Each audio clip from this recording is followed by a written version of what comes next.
तुम्ही पाहत आहात MCN न्यूज मराठी।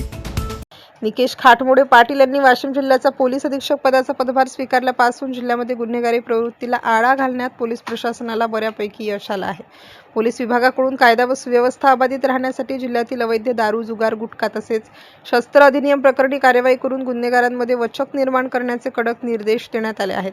त्याच अनुषंगाने वाशिम स्थानिक गुन्हे शाखेच्या पोलिसांनी तात्काळ कारवाई करत जिल्ह्यातील मोहगव्हाण परिसरात सुरू असलेल्या अबाध दारूच्या अड्ड्यांवर छापा टाकून लाखो रुपयांचा मुद्देमाल जप्त केलाय। या प्रकरणी पोलिसांनी सलीम घासी भवानीवाले व मोहम्मद पिरू नंदावाले हे दोन्ही राहणार मोहगव्हाण यांच्या विरुद्ध कलम 65 फ मु. प्रो. कायद्यान्वये पोलीस स्टेशन अनसिंग येथे गुन्हा दाखल केला आहे। सदर कारवाई पोलीस अधीक्षक निकेश खाटमोडे पाटील यांच्या मार्गदर्शनाखाली अप्पर पोलीस अधीक्षक लता फड मॅडम, उपविभागीय पोलीस अधिकारी मंगरुळपीर विशाल क्षीरसागर, पोलीस निरीक्षक प्रदीप परदेशी, पोलीस उपनिरीक्षक निलेश जाधव व स्थानिक गुन्हे शाखा वाशिमच्या पथकाने यशस्वीरित्या पूर्ण केली। MCN न्यूज मराठीकरिता राजेश वानखडे, वाशिम।